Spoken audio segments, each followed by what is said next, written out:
Paragraph के बाद हम बात करते हैं कोटेशंस की। अगर हम कोई ब्लॉग लिख रहे हैं, उसके अंदर हम कोट्स लिखते हैं या तो कोई एक्सटर्नल सोर्स को साइट करते हैं, उसके लिए हमें क्या करना पड़ता है। तो सबसे पहले मैं एक पी टैग ले लेता हूँ, पैराग्राफ। सबसे पहले हम बात करते हैं कोटेशंस की। अगर हमें किसी दूसरी वेबसाइट से कोई एक कोट उठाना है और हमारी वेबसाइट में एज इट इज उसको लिखना है, तो उसके लिए मैं यहाँ पर लिख देता हूँ, this is a quote from another website. इस वेबसाइट में आते हैं, फॉर एग्जाम्पल मुझे ये पैराग्राफ यहाँ से उठा के इंक्लूड करना है हमारी वेबसाइट में, तो उसके लिए मैं यूज करूँगा ब्लॉक कोट और इसमें पेस्ट कर दूंगा। तो ब्लॉक कोट में मैंने पेस्ट कर दिया। ब्लॉक कोट मतलब कि हमने ये पैराग्राफ किसी एक्सटर्नल सोर्स से उठाया है, किसी बुक से उठाया है या तो किसी वेबसाइट से उठाया है, तो एज इट इज हमने उसको यहाँ पे लिख दिया है। तो इसको रिफ्रेश करेंगे तो ये आ गया हमारा। तो ये हमारा पैराग्राफ है, उसके अंदर हमारा ये ब्लॉक कोट है। तो ब्लॉक कोट में थोड़ी इंडेंटेशन हमें यहाँ पे मिलती है और ये एज ए कोट हमें दिखाई देता है। हम इसमें एक एट्रीब्यूट डाल सकते हैं, साइट एट्रीब्यूट, और इसमें हम सोर्स लिख सकते हैं कि हमने कहाँ से ये उठाया है। तो मैं ये लिंक कॉपी कर लेता हूँ और यहाँ पे पेस्ट कर देता हूँ ताकि इसके सोर्स का हमें पता रहे। इसके बाद अगर हमें कोई छोटे कोटेशंस डालने हैं, अगर हमें किसी फेमस पर्सन का कोई कोट डालना है हमारी वेबसाइट में, for example doctor APJ Abdul Kalam said, then हम यूज करेंगे क्यू टैग का, कोटेशन टैग का, और उनका जो कोई भी कोटेशन हम यहाँ पे डाल सकते हैं। सो मैं यहाँ से कोई कोटेशन उठा रहा हूँ, ये सेड, सो ये उनका कोटेशन मैं यहाँ पे डाल रहा हूँ। तो इसको रिफ्रेश करते हैं, ये आ गया। So doctor Abdul Kalam said, तो ये हमने यहाँ पे कोटेशन डाल दिया और इसको ये कोटेशंस इन्वर्टेड कोमास में हमने डाल दिया। तो क्यू टैग यूज करते हैं अगर हमें कोई छोटा कोटेशन डालना है। उसके बाद बात करते हैं एब्रीवेशंस की। फॉर एग्जांपल अगर हम एब्रीवेशन यूज करना है, ABBR, सो WWW, सो और टाइटल में हम लिख सकते हैं वर्ल्ड वाइड वेब। इसके बाद हमें और डालना है दूसरा HTML, और HTML hyper text markup language C। तो इसको रिफ्रेश करते हैं तो ये आ गई हमारी abbreviations. So WWW, HTML and CSS हमने एब्रीवेशंस में इनको डाला है। अगर हमने टाइटल भी उनको दिया है, यहाँ पे हमने टाइटल डाला है, तो अगर इसके ऊपर हम होवर करेंगे और माउस को लेके जाएंगे तो हमें दिखेगी उनकी full form, world wide web hyper text markup language and cascading style sheet. तो ऐसे हम कोई भी एब्रीवेशन डाल सकते हैं, लेकिन ये कंटिन्यूस लाइन में आएंगी। अगर आपको नई लाइन में चाहिए तो ब्रेक टैग, जिसके बारे में हम ऑलरेडी बात कर चुके हैं, हम यूज कर सकते हैं। तो रिफ्रेश, तो ये नई लाइन में आ सकते हैं। उसके बाद हम बात करते हैं एड्रेस की। अगर आपने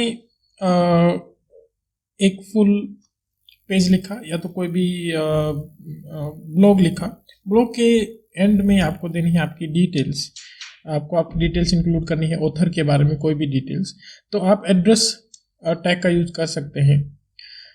फॉर एग्जांपल ये पूरा पेज हमने लिख दिया और एंड में हमें ऑथर की इंफॉर्मेशन लिखनी है।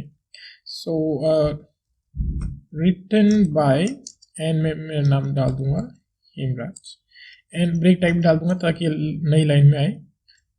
वेबसाइट www.abc.com,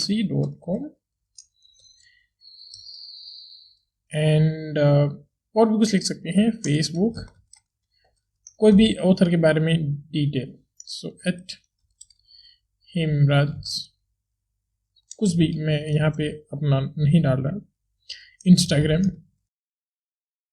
तो ये हम ऐसे डाल सकते हैं। तो इसको रिफ्रेश करते हैं तो ये आ गया। ये हमें इटैलिक्स में दिखेगा, लेकिन जो भी एड्रेस टैग में हम डालेंगे उसके ऊपर और उसके नीचे ऑटोमेटिक एक ब्रेक आ जाएगा। तो अगर आप कंटिन्यूस लाइन में उसको डाल रहे हैं तो आपको ब्रेक टैग अलग से डालने की ज़रूरत नहीं है। अगर मैं इस ब्रेक टैग को यहाँ से हटा भी दूंगा तो भी ये नई लाइन में ही आएगा, क्योंकि हमने एड्रेस में उसको डाला है। तो ये देखिए, तो एड्रेस हमारा ब्राउज़र एड्रेस के ऊपर और नीचे ऑटोमेटिकली ब्रेक दे देता है। और ये हम लास्ट में अगर हमने कोई पेज लिखा है उसके एंड में हम यूज़ कर सकते हैं। एड्रेस के बाद आता है site. So site tag basically use होता है किसी भी वर्क टाइटल के लिए। वर्क टाइटल के लिए मतलब आपको अगर एक लाइन लिखनी है तो मैं एक नया पैराग्राफ ले लेता हूँ और मुझे इसमें लिखना है एक बुक का नाम लिख देता हूँ साइट, और साइट के अंदर बुक का नाम लिख देता हूँ। तो मैंने ये एक लाइन लिखी, that how to win friends and influence people is a good book. तो ये जो नाम है उस बुक का मैंने उसको डाला है साइट के अंदर। ऐसे ही अगर आप कोई भी पेंटिंग का नाम, बुक का नाम, किसी भी वर्क का नाम अगर हमें डालना है तो हम साइट टैग का यूज करते हैं। इसको रिफ्रेश करते हैं तो ये हमें ऐसे दिखेगा, how to win friends and influence people is good book. So italics में हमें दिखा ये, क्योंकि ये किसी भी लिटरेरी वर्क का नाम है। उसके बाद हम बात करते हैं एक और टैग की, पी टैग ले लेते हैं, BDO tag. So BDO stands for by directional override. So by directional override मतलब कि हमें डायरेक्शन चेंज करनी है अगर टेक्स्ट की। तो direction, DIR stands for direction, तो मुझे चाहिए right to left. So right to left हमें चाहिए। जनरली हम क्या लिखते हैं, लेफ्ट टू राइट, लेकिन मुझे लिखना है राइट टू लेफ्ट। बहुत सारी लैंग्वेजेस हैं जो राइट टू लेफ्ट लिखी जाती हैं। तो अगर हमें उन लैंग्वेजेस में किसी चीज़ को लिखना है तो हम BDO का यूज़ कर सकते हैं, बाई डायरेक्शनल ओवरराइड का। सो मैंने डायरेक्शन स्पेसिफाई कर दी यहाँ पे, राइट टू लेफ्ट RTL, और मैं यहाँ पे लिखूँगा this text is written right to left. इसको रिफ्रेश करते हैं तो ये आ गया। सो ये राइट टू लेफ्ट शिफ्ट हो गया, राइट टू लेफ्ट शिफ्ट हो गया। अगर हम कोई ऐसी लैंग्वेज लिख रहे हैं जो राइट टू लेफ्ट उसको लिखा जाता है तो हम इसका यूज कर सकते हैं। अभी हम बात करते हैं कमेंट की। कमेंट बेसिकली ब्राउज़र कमेंट्स को रीड नहीं करता। जो कमेंट होती है कोडर के लिए, जो अगर आप कोई कोड लिख रहे हैं, आपने बहुत सारी लाइन कोड लिखा है, आप एक कॉम्प्लिकेटेड वेबसाइट बना रहे हैं, आपने बहुत सारे पेज 10,000 15,000 पेजेस लिखे हैं कोड के। अभी 1 साल बाद 2 साल बाद आपको वापस आना है, आप भूल चुके होंगे कि आपने क्या लिखा था और वो क्यों लिखा था। उसके लिए होती है कमेंट्स। जब आप कोड लिख रहे हैं तो आप कमेंट डाल सकते हैं कि ये कोड आपने किस चीज़ के लिए लिखा है। सो हर एक लैंग्वेज का अपना एक स्टाइल होता है कमेंट ऐड करने का। अगर मैं बात करूँ HTML की तो हम ऐसे कमेंट डालेंगे। तो ये कमेंट टैग है, इसके अंदर मैं जो भी लिखूंगा वो सिर्फ दिखेगी जो आपका कोड पढ़ रहा है, ये ब्राउज़र में आपका डिस्प्ले नहीं होगा, ब्राउज़र इसको इग्नोर करेगा। तो मैं यहाँ पे लिखा हूँ दिस इज ए पैराग्राफ। तो मैंने यहाँ पे एक पैराग्राफ लिखा है तो इसके ऊपर मैंने एक कमेंट डाल दिया कि दिस इज ए पैराग्राफ। सो ये इसका कोई भी असर नहीं पड़ेगा इस पेज पे, यहाँ पे आपको कुछ भी डिस्प्ले नहीं होगा क्योंकि ये कमेंट है। और कमेंट सिर्फ वो लोग पढ़ेंगे जो आपका कोड पढ़ रहे हैं, ताकि उनको पता चल जाए कि आपने ये कोड किस लिए लिखा और क्यों लिखा। हो सकता है कि आपकी जॉब चेंज हो जाए, बाद में कोई और पर्सन आए आपकी जगह पे और उसको आपका कोड पढ़ना पड़ेगा या तो उसको अपडेट करना पड़ेगा, तो उसके लिए कमेंट जो है वो बहुत ही हेल्पफुल होते हैं। तो कमेंट अगर मैं इसको उठा के नीचे डाल दूंगा, ये जो पैराग्राफ है इसको पूरे को कमेंट में अगर कर दूंगा तो ये पूरा कमेंट हो जाएगा। तो ये पूरा कमेंट हो गया, अब ये डिस्प्ले नहीं होगा। तो ये जो पैराग्राफ है अगर मैं इसको रिफ्रेश करूंगा तो चला जाएगा, क्योंकि ये देखिए वो पैराग्राफ चला गया क्योंकि उसको हमने कमेंट कर दिया। तो कमेंट ब्राउजर रीड नहीं करता, वो सिर्फ ये मैं हटा देता हूँ ताकि ये वापस से आ जाए। तो ये देखिए, तो ऐसे हम कमेंट डाल सकते हैं ताकि कोड को रीड करना इजी हो जाए, और हम अगर बाद में बहुत दिनों के बाद अपना कोड देखें तो हम समझ जाएं कि हमने ये कोड क्यों लिखा था, और पर्टिकुलर लाइन अगर हमने लिखी है तो हमने क्यों लिखी है। तो आज हमने बात की ब्लॉक कोड्स की। अगर हम किसी दूसरी एक्सटर्नल सोर्स से कोई भी चीज़ उठा रहे हैं तो हम ब्लॉक कोड में उसको लिख सकते हैं।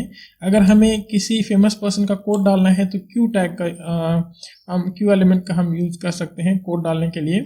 एब्रीवेशंस डिफाइन करने के लिए हम ABBR टैग का यूज कर सकते हैं, और उसमें हम टाइटल दे सकते हैं ताकि जब भी यूजर उसके ऊपर पॉइंटर लेके जाए तो उसकी फुल फॉर्म डिस्प्ले हो जाए।